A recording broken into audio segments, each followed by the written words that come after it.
शुभी 23 साल की हो गई थी। अब उसके माँ बाप को उसकी शादी की चिंता सताने लगी थी। उनकी शादी के 9 साल बाद बड़ी मन्नतों के बाद शुभी ने जन्म लिया था। शुभी अमोल और पूजा की इकलौती संतान थी, इसीलिए वो दोनों उसे अपनी जान से भी ज्यादा प्यार करते थे। अब पूजा सुनो। क्या हुआ? अमोल बोला। मेरे दोस्त ने शुभी के लिए एक लड़का बताया है। लड़का इंजीनियर है। उसके पिता का बहुत बड़ा कारोबार है। बहुत अमीर लोग हैं। पूजा ने पूछा, लेकिन अगर उनकी कोई मांग हुई तो? अरे देखा जाएगा। एक ही तो बेटी है हमारी। जितना हो सकेगा उतना करूंगा, पर अपनी बेटी की शादी बड़े ही धूमधाम से करूंगा। जैसा आपको ठीक लगे। शुभी ने सारी बातें सुन ली और कहा, मम्मी, मुझे नहीं करनी शादी। मैं आपको छोड़कर कहीं नहीं जाऊंगी। मेरे बाद आप दोनों अकेले हो जाओगे, आपको कौन देखेगा? शुभी की बात सुनकर पूजा बोली, ये तो संसार का नियम है मेरी बच्ची। एक ना एक दिन बेटियों को दूसरे घर जाना ही पड़ता है। शुभी अपनी माँ के गले लग गई और रोने लगी और बोली, सब बेटियां जाती होंगी, पर मैं नहीं जाऊंगी। अगले हफ्ते बुलाया है मैंने उन लोगों को। अगर बच्चों ने एक दूसरे को पसंद कर दिया तो रिश्ता पक्का समझो। अरे हमारी बेटी राज करेगी, राज। अगले हफ्ते पुरु अपने परिवार के साथ आया और शुभी से शादी के लिए हाँ कर दी। पुरु की माँ ने पुरु के कान में धीरे से कहा, पुरु, तू देख ले, लड़की तो सुंदर है, बाकी घर को देखते हुए नहीं लगता कि दहेज में कुछ मिलेगा। पुरु अपनी माँ से बोला। चुप करो माँ, बाद में देखेंगे। पुरु के पिताजी ने कहा, हमें लड़की पसंद है भाई साहब। अगर आपको लड़का पसंद हो तो रिश्ता पक्का। अमोल और पूजा की तो खुशी का ठिकाना नहीं रहा। अब भाई साहब, कोई लेन देन की बात हो तो अभी बता दीजिए। मेरी इकलौती बेटी है, अपनी तरफ से कोई कमी नहीं छोड़ूंगा। ये क्या कह रहे हैं? अरे भगवान का दिया सब है हमारे पास। बस बारातियों की आओ भगत में कमी नहीं होनी चाहिए। शादी तय हो गई। अमोल ने अपनी हैसियत से ज्यादा अच्छे प्रबंध किए। शादी हो गई। शुभी ससुराल आ गई। खूब धूमधाम से शुभी का स्वागत हुआ। मेहमान आए हुए थे। सबने शुभी की तारीफ करी। पुरु की माँ की सहेली ने कहा, बहन जी, बहू तो तुम्हारी लाखों में एक है, पर दहेज में क्या लाई है? पुरु की माँ बोली, वही सब है जो लड़कियां लाती हैं।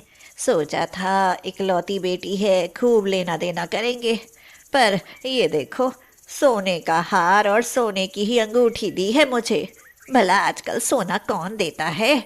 मेरी बहन के बेटे की शादी में उसे सारे गहने डायमंड के आए थे। हाँ। पुरु की माँ की सहेली ने जवाब दिया, कोई बात नहीं, जो दिया सो ठीक। पुरु के दोस्त बोले, अरे यार, तेरे तो मजे हैं, 4 व्हीलर मिली है। काहे के मजे यार, मैंने तो मर्सिडीज के लिए कहा था, उन्होंने ये थमा दी। शुभी इस तरह की बातें सुनकर आंसू बहा रही थी। उसके पापा ने तो उसकी शादी के लिए जी जान लगा दी थी।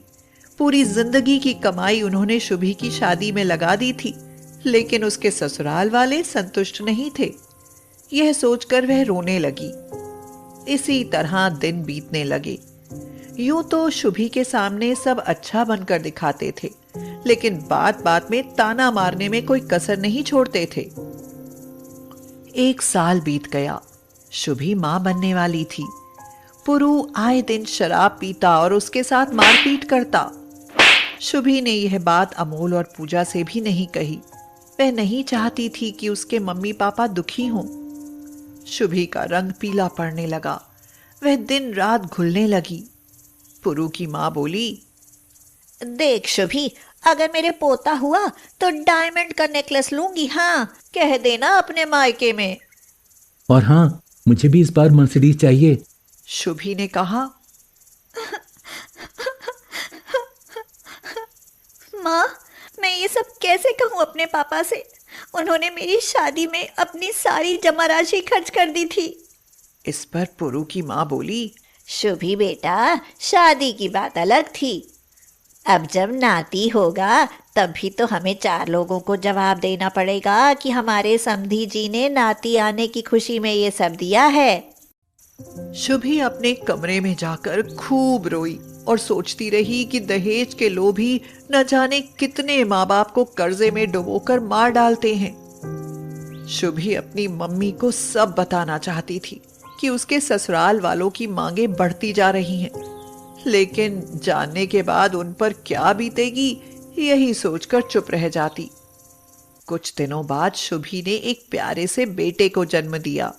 जितनी वह खुश थी उतनी ही दुखी भी थी, क्योंकि वह जानती थी कि अब पुरु और उसके परिवार की मांगे शुरू हो जाएंगी। पोता होने की खुशी में पुरु के माँ बाप ने एक शानदार पार्टी का आयोजन किया। सभी रिश्तेदारों को बुलाया गया और शुभी के हाथ में एक मायके से आने वाली सभी सामान की लिस्ट भी थमा दी गई।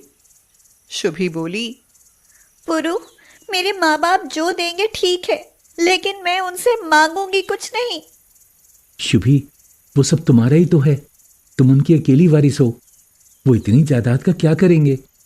उनके बाद भी तो सब तुम्हारा होगा, तो पहले क्यों नहीं? शुभी गुस्से से चिल्ला पड़ी और पुरु को एक जोरदार थप्पड़ रसीद कर दिया।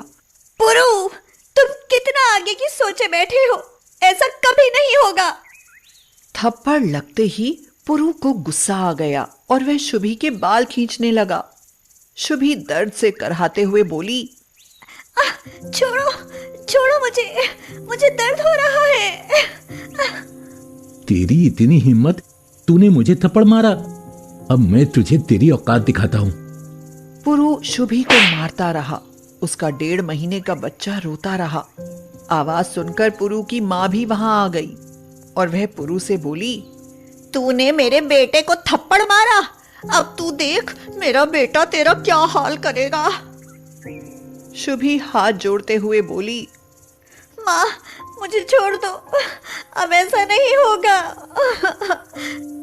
इस पर गुस्से में पुरु की माँ ने कहा, तो कल को तू मेरे ऊपर भी हाथ उठाएगी? हाँ? नहीं माँ, अब ऐसा कभी नहीं होगा। शुभी रोती रही, गिड़गिड़ाती रही, लेकिन पुरु और उसकी माँ को उस पर दया नहीं आई। पुरु उसे घसीटते हुए रसोई में ले गया। वह तड़पती रही, चीखती रही, चिल्लाती रही। पुरु ने उसके ऊपर मिट्टी का तेल डाल दिया। शुभी की आवाज और तेज हो गई, छोड़ो मुझे, बचाओ, कोई है? मुझे बचाओ। अरे, ये तुम्हारे घर से चिल्लाने की आवाज कैसे आ रही है? गलती से दरवाजा खुला रह गया था।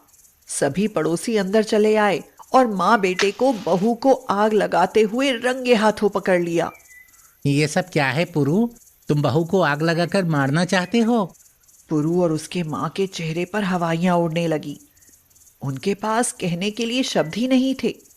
पड़ोसी दूसरे पड़ोसियों से कहता है, चलो जी, पुलिस को फोन करते हैं। पुरु ने भागने की कोशिश की, लेकिन लोगों ने उसे पकड़ लिया। थोड़ी ही देर में पुलिस आ गई और उन्हें पकड़ लिया। सर, हमने कुछ नहीं किया। शुभी ने खुद आत्महत्या करने की कोशिश की थी। तुमने आत्महत्या करने की कोशिश क्यों की शुभी? सर, मेरे पति और मेरी सास ने मुझे मारने की कोशिश की। मेरे ऊपर मिट्टी का तेल डाला और आग लगाने की कोशिश की। वो तो शुक्र है इन पड़ोसियों का, जो समय पर मेरी आवाज सुनकर मुझे इन्होंने बचा लिया। ये सब लोग इनके गुनाह के गवाह हैं। इनको इनके मन मुताबिक दहेज नहीं मिला, मेरे पति को मर्सिडीज कार नहीं मिली और मेरी सास को डायमंड के गहने। चलिए पुरु जी, आपको थोड़ी हवालात की हवा खिलाते हैं। और माता जी, आप अगर कोई आपकी बेटी के साथ ऐसा करे तब आपको पता चले। हवलदार, डालो हथकड़ी और ले चलो इन्हें। पुरु और उसकी मां को आजीवन कारावास की सजा सुनाई गई और उसके पिता को भी सब कुछ जानने और उनका विरोध न करने के जुर्म में 5 साल की सजा सुनाई गई। अस्पताल से आने के बाद शुभी अपने बच्चे को लेकर अपने मम्मी पापा के पास चली गई। और अपने बेटे के साथ एक खुशहाल जिंदगी जीने लगी। दहेज एक ऐसी कुप्रथा है जो न जाने कितनी बेटियों को निगल जाती है। ऐसे लोगों को कड़ी से कड़ी सजा मिलनी चाहिए।